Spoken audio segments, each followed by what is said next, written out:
దాన్నే తెచ్చి రుణమాఫీ చేసినామని చెప్పి ఇవాళ మాయ మాటలతో రైతుల్ని మభ్యపెట్టే ప్రయత్నం చేస్తున్నారు అధ్యక్ష. కుడి చేత్తో గుంజుకొని ఎడమ చేత్తో ఇచ్చినట్టు చేస్తున్నారు అధ్యక్ష.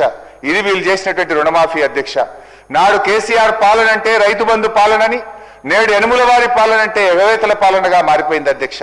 నాడు రైతుల ఖాతాల్లో నిధుల వరద, నేడు రైతుల కళ్ళల్లో కన్నీళ్ల వరద అధ్యక్ష. అధ్యక్ష, రైతు భరోసాని నమ్మించి ఈరోజు 19,000 కోట్ల రూపాయలు 3 పంటల మీద రైతాంగానికి ఇవ్వకుండా మోసం చేసిన విషయం అధ్యక్ష. అధ్యక్ష, నేను ఒకటే అడుగుతా ఉన్నా, మీరు ఇచ్చిన మాట ప్రకారంగా మేనిఫెస్టోలో చెప్పిన విధంగా, మొదటి బడ్జెట్లో చెప్పిన విధంగా రైతు భరోసా 15,000 రూపాయలకు ఎప్పుడు పెంచుతారో, మరి మీరు బకాయి పడ్డ 19,000 రైతు బంధు డబ్బులు ఎప్పుడు ఇస్తారో చెప్పాలని చెప్పి గౌరవనీయులు భట్టి గారిని కోరుతా ఉన్న అధ్యక్ష. అదేవిధంగా బోనస్ విషయంలో అధ్యక్ష, మొదటి బడ్జెట్ 2024-25 19వ పేజీలో బోనస్ గురించి బోలెడు మాటలు చెప్పారు అధ్యక్ష. రాష్ట్రంలో సన్న రకం వరి ధాన్యాల సాగును ప్రోత్సహించడానికి ప్రభుత్వం 33 రకాల వరి ధాన్యాలను గుర్తించిందని, వాటిని పండించే రైతుకు క్వింటాల్కు 500 రూపాయల బోనస్ ఇవ్వాలని నిర్ణయించినట్టుగా బడ్జెట్ ప్రసంగంలో చెప్పారు అధ్యక్ష. మేనిఫెస్టోలో అన్ని పంటలకు అన్నారు, మొదటి బడ్జెట్లో సన్నాలకు పరిమితం చేశారు. ఆ సన్నాలు కూడా ఒక్క వానకాలానికే పరిమితమైంది అధ్యక్ష. 2024-25 యాసంగి సన్నాలకు 1,161 కోట్ల రూపాయల బోనస్ ఈ ప్రభుత్వం ఇవ్వకుండా రైతుల్ని దగా చేసింది అధ్యక్ష. అంటే మార్పు అంటే మడమతిప్పు అనేటువంటి విధానాన్ని ఇవాళ అమలు చేస్తా ఉన్నారు అధ్యక్ష. రాజ్యాంగం సాక్షిగా చట్టసభల్లో ప్రవేశపెట్టిన బడ్జెట్ ప్రసంగానికి ఒక పవిత్రత ఉంటుంది అధ్యక్ష. కానీ బడ్జెట్లో చెప్పింది, ఆర్థిక మంత్రి గారే స్వయంగా అసెంబ్లీలో చెప్పినటువంటి బడ్జెట్ ప్రసంగంలో చెప్పిన మాటలే అమలు కాకపోతే ఇంకా ఈ బడ్జెట్కి ఏం అర్థం ఉంటుంది అధ్యక్ష? నాకైతే ఐఎమ్ ఫీలింగ్ అషేమ్డ్ అధ్యక్ష. అంటే బడ్జెట్ శాంటిటీనే ఈరోజు దెబ్బతీస్తున్నటువంటి పరిస్థితి అధ్యక్ష. అధ్యక్ష, మొత్తంగా ఈ బడ్జెట్ ప్రసంగాలు చూస్తూ ఉంటే వీరి సంకల్పంలో ప్యూరిటీ లేదు, వీళ్ళు చెప్పే మాటల్లో క్లారిటీ లేదు, బడ్జెట్ ప్రసంగాల్లో శాంటిటీ లేదు, బడ్జెట్లో చెప్పిన మాటలు అమలు చేస్తారన్న గ్యారంటీ లేదు అనేటువంటిది అర్థమైతా ఉంది అధ్యక్ష. మేనిఫెస్టోలో ఒకటి రాస్తారు, బడ్జెట్లో ఒకటి చదువుతారు, క్షేత్రస్థాయిలో మరొకటి చేస్తున్నారు అధ్యక్ష. అందుకే ఈ బడ్జెట్లు no purity, no clarity, no surety government అధ్యక్ష. ఇది అధ్యక్ష, మిమ్మల్ని నమ్మిన రైతుల్ని ఆగం చేయడానికి ఎందుకు ఇన్ని ఎత్తుగడలు? ఇదేంటి అని అడిగితే రైతుల చేతులకు బేడీలు వేస్తారు, ప్రతిపక్షాలను నిలదీస్తే ప్రతిపక్ష నాయకుల మీద కేసులు బనాయిస్తారు అధ్యక్ష. భట్టి గారు, నేను మిమ్మల్ని సూటిగా అడుగుతా ఉన్నా అధ్యక్ష, అసలు ఇప్పుడు ఈ యాసంగి పంటకైనా బోనస్ ఇస్తారా ఇవ్వరా? పోయిన యాసంగికి బోనస్ ఇవ్వలేదు, ఇప్పుడు ఈ యాసంగిలోనైనా రైతులకు బోనస్ ఇస్తారా లేదా మీ సమాధానంలో చెప్పాలని చెప్పి ఈ సభ సాక్షిగా నేను భట్టి గారిని, ఈ ప్రభుత్వాన్ని అడుగుతా ఉన్నా అధ్యక్ష. ఎన్ని అధ్యక్ష? రుణమాఫీలో దగ, రైతు బంధులో దగ, బోనస్ లో దగ, పంటల బీమాలో దగ అధ్యక్ష. పంటల బీమా గురించి ఎంత గొప్పగా చెప్పింది అధ్యక్ష ఈ బడ్జెట్ బుక్ లో, ఒకసారి చూడండి అధ్యక్ష. బడ్జెట్ బుక్ లో అధ్యక్ష పేజ్ నెంబర్ 19 అధ్యక్ష, పేజ్ నెంబర్ 19లో చాలా గొప్పగా చెప్పారు అధ్యక్ష. ఏం నేను సొంతంగా చెప్తలేను, ఇవన్నీ మీరు చెప్పిన మాటలే చెప్తున్నా అధ్యక్ష. ఈ సంవత్సరం నుండి ప్రధానమంత్రి ఫసల్ బీమా పథకంలో చేరాలని నిర్ణయించాం. ఈ పథకం కింద రైతులకు చెల్లించాల్సిన బీమా కూడా రాష్ట్ర ప్రభుత్వమే చెల్లిస్తుంది. రైతులకు పైసా ఖర్చు లేకుండా వారు చేసిన పంటలకు పూర్తి భద్రత ఈ ప్రభుత్వం కల్పిస్తుంది అని చెప్పారు అధ్యక్ష. మరి ఏమైంది అధ్యక్ష? దీనికి బడ్జెట్లో 1,300 కోట్ల రూపాయలు కేటాయిస్తున్నామని చెప్పారు అధ్యక్ష. బడ్జెట్లో నిధులు కేటాయించారు అధ్యక్ష. కానీ వాస్తవంగా జరిగింది పంటల బీమాకు అతిగతి లేదు అధ్యక్ష. మేనిఫెస్టోలో చెప్పారు, బడ్జెట్లో చెప్పారు, కానీ ఎక్కడ అమలైన పరిస్థితి లేదు. ఈ బడ్జెట్కి వచ్చేసరికి పంటల బీమా మాయమైపోయింది. పోయిన 2 బడ్జెట్లో పంటల బీమా చెప్పారు, ఈ బడ్జెట్లో పంటల బీమాను మొత్తానికి ఎత్తేసింది అధ్యక్ష. అధ్యక్ష, అంటే ఇప్పుడు రైతుల పరిస్థితి ఏంది అధ్యక్ష? గత 2 సంవత్సరాలుగా అకాల వర్షాల వల్ల, తుఫాన్ల వల్ల, వడగళ్ల వాన వల్ల నష్టపోయిన రైతాంగానికి ఇవాళ మీరు మాట తప్పడం వల్ల ఇవాళ రాష్ట్రంలోని లక్షలాది మంది రైతులకు ఇవాళ తీవ్రమైనటువంటి అన్యాయం జరుగుతూ ఉంది. బడ్జెట్ ప్రసంగంలో చెప్పి 1,300 కోట్లు కేటాయించి పంటల బీమా పథకం అమలు చేయకపోతే ఆ రైతుల పరిస్థితి ఏం కావాలి అధ్యక్ష? పోనీ మీరు చెప్పిన ఇన్పుట్ సబ్సిడీ అనే ఇస్తున్నారా? ఎకరానికి 10,000 ఇన్పుట్ సబ్సిడీ ఇస్తామన్నారు. నా నియోజకవర్గంలోనే, రాష్ట్రంలో అంతటా అదే పరిస్థితి అధ్యక్ష. గత 3 సీజన్లలో నష్టపోయినటువంటి రైతులకు ఈ రోజుకు పంటల బీమా అందలేదు, కనీసం ₹1 ఇన్పుట్ సబ్సిడీ కూడా అందలేదు అధ్యక్ష.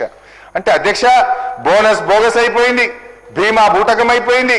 మీరు చెప్పిన ఒక్క మాట కూడా రైతుల విషయంలో, మీ రైతు డిక్లరేషన్లో చెప్పిన, మీ బడ్జెట్లో చెప్పిన ఏ ఒక్క మాట కూడా ఈ ప్రభుత్వం రైతుల విషయంలో నిలుపుకోలేదు అధ్యక్ష. అధ్యక్ష, నేను సభ సాక్షిగా బట్టిగా అడుగుతా ఉన్నా, ఈ సంవత్సరమైన పంటల బీమాకు డబ్బులు కట్టరా? బీమా అమలు చేస్తారా చెయ్యరా? లేదంటే మేము మేనిఫెస్టోలో చెప్పాం, వరంగల్ రైతు డిక్లరేషన్లో చెప్పాం, మొదటి బడ్జెట్ ప్రసంగంలో చెప్పాం, మాట తప్పామని ఒప్పుకోండి, బహిరంగంగా రాష్ట్రంలోని రైతులకు క్షమాపణ చెప్పాలని చెప్పి మీ ద్వారా ఈ ప్రభుత్వాన్ని డిమాండ్ చేస్తా ఉన్నా అధ్యక్ష. అదేవిధంగా అధ్యక్ష, రైతుల పరిస్థితి చూస్తే అట్లా రైతు కూలీల అధ్యక్ష, ఇందిరమ్మ ఆత్మీయ భరోసా, పేరు గొప్ప ఊరు దిబ్బ అన్నట్టు తయారైన మరో పథకం అధ్యక్ష. దీని పరిస్థితి అధ్యక్ష, మొదటి బడ్జెట్లో అధ్యక్ష, పేజ్ 18, భూమి లేని రైతు కూలీలకు ఆర్థిక మరియు జీవన స్థితిగతులను మెరుగుపరచడానికి మా ప్రభుత్వం లక్షలాది భూమి లేని నిరుపేద రైతు కూలీలకు సంవత్సరానికి ₹12,000 అందించే బృహత్తర కార్యక్రమాన్ని ఈ సంవత్సరమే ప్రారంభం చేస్తున్నాం. ఎప్పుడు చెప్పింది అధ్యక్ష? 2024-25. సరే అధ్యక్ష, 2024-25 అమలు కాలే, మళ్ళీ 2025-26 మళ్ళీ అదే చెప్పింది అధ్యక్ష, బృహత్తర పథకాన్ని ప్రారంభించబోతున్నామని 25-26లో చెప్పింది అధ్యక్ష.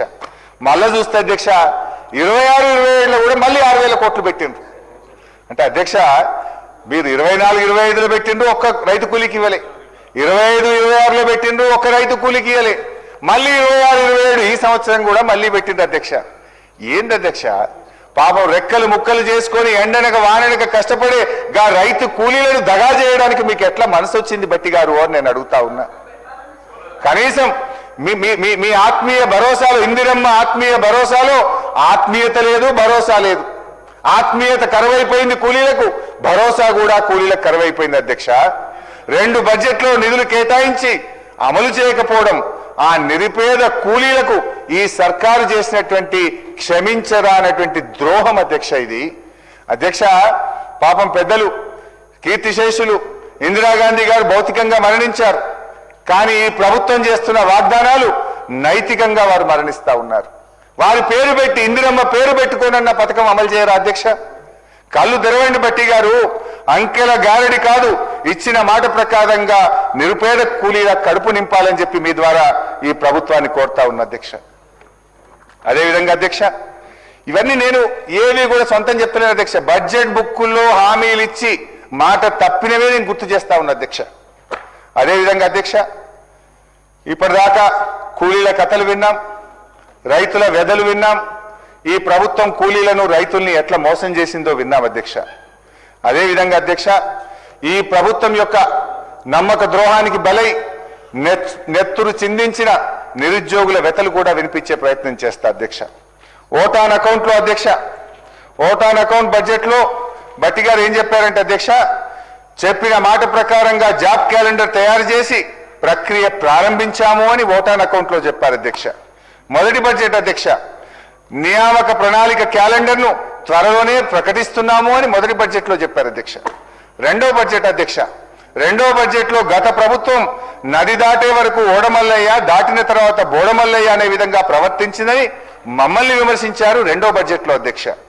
మరి ఈ బడ్జెట్ వచ్చేసరికి 26-27 అధ్యక్ష, ఈ బడ్జెట్లో నిరుద్యోగుల ఊసే లేదు, జాబ్ క్యాలెండర్ జాడే లేదు, దాని ప్రస్తావనే లేదు అధ్యక్ష. ఒక్కసారి మేనిఫెస్టోలో కూడా ఏం పెట్టారో చూద్దాం అధ్యక్ష. మేనిఫెస్టో అధ్యక్ష, ఇది కాంగ్రెస్ మేనిఫెస్టో అధ్యక్ష. ఈ మేనిఫెస్టోలో అధ్యక్ష, హైదరాబాద్ నుండి యూత్ డిక్లరేషన్ అని ఒక పెద్ద పుస్తకం అయితే విడుదల చేశారు అధ్యక్ష. ఈ మేనిఫెస్టోలో ఏం చెప్పారంటే అధ్యక్ష, మొదటి సంవత్సరంలోనే 2 లక్షల ప్రభుత్వ ఉద్యోగాలు భర్తీ చేస్తామని హామీ ఇచ్చారు అధ్యక్ష. నేను అడుగుతా ఉన్న బట్టి గారిని, ఆ 2 లక్షల ఉద్యోగాలు ఇచ్చారా? ఎవరికి ఇచ్చారు?